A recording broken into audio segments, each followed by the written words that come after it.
So let's go into the 12 steps. Thin for fun. I've decided to divide the 12 steps into 4 categories. They are connection, nutrition, portion, and motion. That way you can keep track of the 4 steps a little easier. So let's take the first one, connection. Connection is number 1, I will have fun along the way. Make sure that you make this program enjoyable, fun, and satisfying for yourself. Connect with us. We will help you with every step of the way. Also connect with your happy self. You must have fun along the way, strengthen your body, your mind, and your spirit. Take the stress out of your life. Stimulate your creativity. Remember, life is a journey. It's not a destination. So have a blast. Happiness is the highest form of health according to the Dalai Lama, and I agree with him. 2, I will get a buddy. It's nearly impossible to accomplish permanent weight loss alone. It's hard to keep going without help of someone. The Lord said, it is not good for man to be alone. The key strategy in Thin for Fun is to get a buddy with similar goals. Your buddy will provide encouragement for you, accountability, give you suggestions, fun, and purpose. Remember, we all want a purpose, so ask every morning, how can I help my buddy today? Number 3, I will keep a log of my progress. Connect with us and we will connect with you. Fill out your progress report every week. If you maintain this log, it will inspire you, it will keep you committed, it will identify areas that you need help, it will keep us in the loop so we can help you. And even if you forget, we're going to remind you about this step. When you log in, you're going to see this page. First of all, fill out your current weight and your current waist size. And then you'll see the 12 steps with faces. Fill out the faces, either happy, medium, or sad on the 12 steps. This will only take you about 30 seconds. As soon as you fill it out, you will get a report that shows you how you've done this week and in previous weeks. Also, at each step will give you advice on how to do better next week. Now we're going to switch to nutrition. Now we're going to really get into it. The first thing is I will avoid sugar drinks. Sugar is my enemy. Sugar is the main cause of obesity. So be sure to watch my video on fructose. Fructose is especially dangerous. Avoid all sugar drinks. Fruit juice is just as bad, and sweet tea is fat juice. Sports drinks are even worse. If you eliminate sugar drinks, you will probably melt off 30 pounds off your weight. Caveman did not drink Coke. Let's talk about sugar. Sugar causes obesity, okay? But it causes many other things besides obesity. It causes diabetes, which leads to blindness, kidney failure, neuropathies, and amputations. It destroys your immune system. You're going to be twice as likely to die of infections. It causes high blood pressure, heart disease, joint disease, several types of cancer, causes stroke, liver failure, sleep apnea, and depression. Sugar is white death. 5 pounds can kill you, believe it or not. The food industry has addicted us to sugar. Sugar is more addicting than cocaine, but it's not your fault. You say, well, yes, I eat the sugar. Yes, but did you really know that for the last 60 years, the food industry has been adding their secret sauce to all of our food? Now we expect our food to be sweet. Natural organic food really tastes boring and flat. So be sure to watch my video on how to kick the sugar habit. Why are sugar drinks so bad? Well, no digestion is necessary. The liquid sugar goes straight into the bloodstream. The body does not need sugar, so it stores it as fat. Sugar stimulates our hungry hormone. That makes us eat more all day long. How much sugar is in your drink? Have you ever noticed? Look at the Coke, look at the sweet tea, look at the juices. You would not eat that much sugar, right? So why would you drink it? I had a nurse that worked for me at Downtown Baptist when I was in the emergency room, and she was fairly overweight. She came to me one day and she said, Dr. Miller, can you help me to lose weight? I noticed that she was drinking Coke, so I said, would you be willing to give up your Coke for a year? She said yes. So she said, okay, I'm going to get rid of my Coke. She eliminated it completely, and within 1 year, she lost 110 pounds. So she was able to say, a moment off the lips, forever off the hips.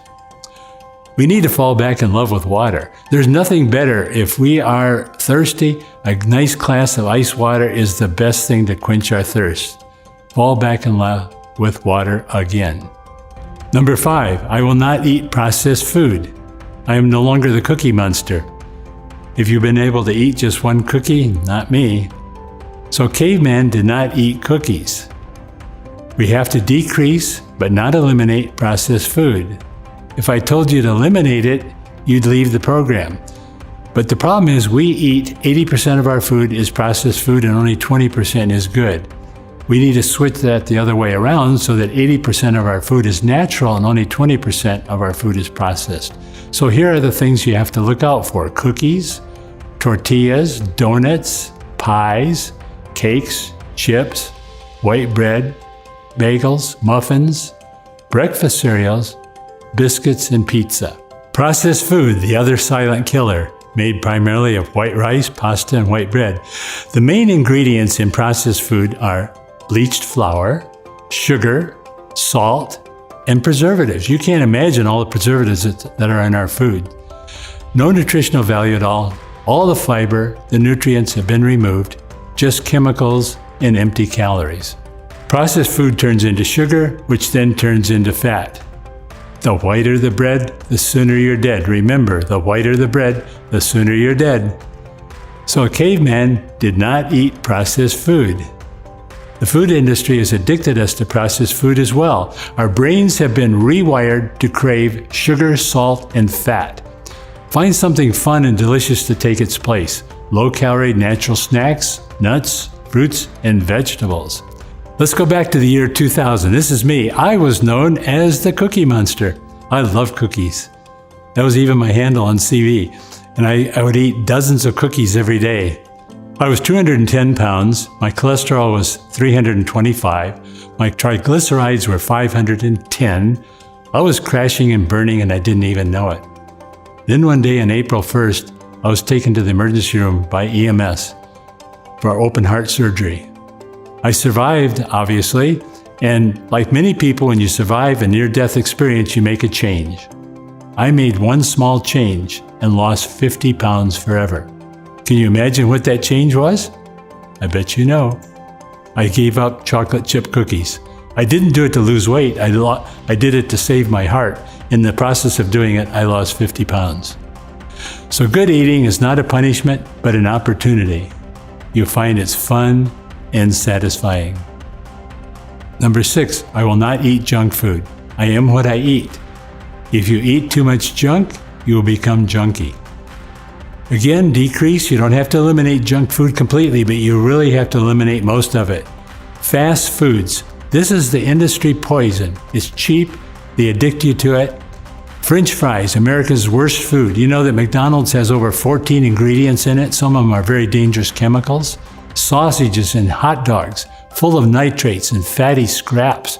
Bacon full of nitrates and fat. Hamburgers, high cholesterol, high fat.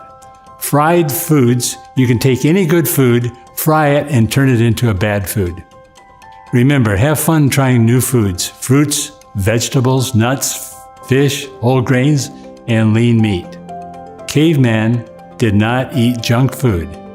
Look at all the things that we can buy at the grocery store. We don't even have to go out and find them. An infinite number of fruits and vegetables.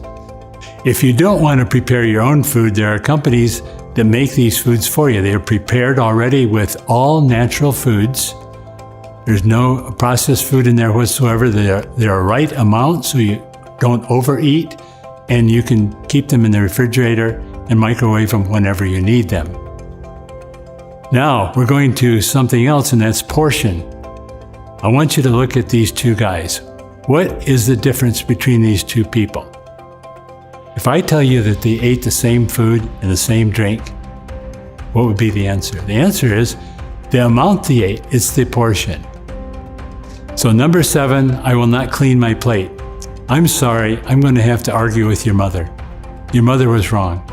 I know your mother told you to clean your plate. My mother told me to clean my plate. And in the day, that was all right. There was a good reason for it. But now, that is no longer good. Always leave some food on your plate. It's going to be on this waste or it's going to be in the waste paper basket. So leave it in the waste paper basket. Soon you will no longer crave huge portions.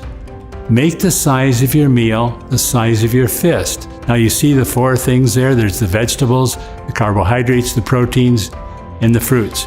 So you put that together in a plate and you have this beautiful meal. Now if it looks like the plate is half empty, make the plate smaller. This small plate will make it look like you have a lot of food, and then you can start your 3-week rule to shrink your stomach. It takes about 3 weeks for our stomach to get smaller so we don't crave those big portions anymore. This alone could shed 30 pounds off your weight. Caveman did not clean his plate. Proof of portion control. Mom Miller understood portion control. Here she is at age 50 and again at age 90. She ate 5 or 6 meals a day. She ate everything she wanted, but she ate a small amount and she only drank water. She loved her sweets, but she never ate the whole cake. She was the first to eat her sweets, and she remained very strong. Here she is, 92 years old, never a pain in her joint, and very active because she kept her weight under control.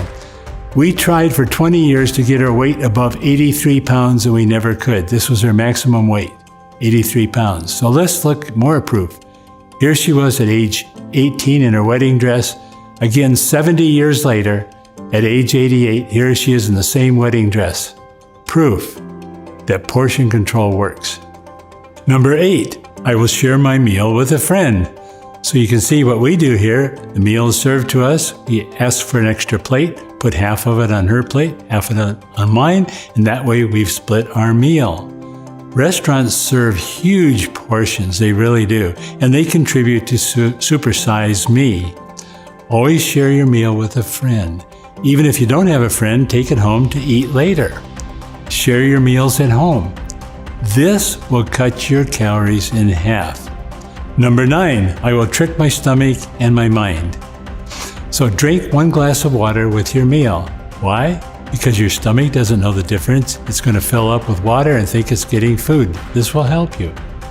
Enjoy your food, 1 small bite at a time. Don't eat while you watch TV. Do you think this young man even remembers eating that pizza?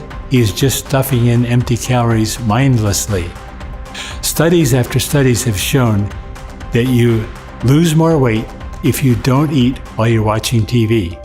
Cavemen did not eat while watching TV. We want you to overcome your defective full gauge. Remember, we have a good hunger gauge, but our full gauge is not so good. So what you need to do is don't stop eating when you're full. What? That doesn't make sense, does it? Well, it really does. Stop eating when you're no longer hungry. What I want you to do is to stop eating after about 5 minutes and ask yourself the question, am I still hungry? If not, why are you still eating? I've had patients that have lost over 40 pounds with this principle alone. Eat slowly.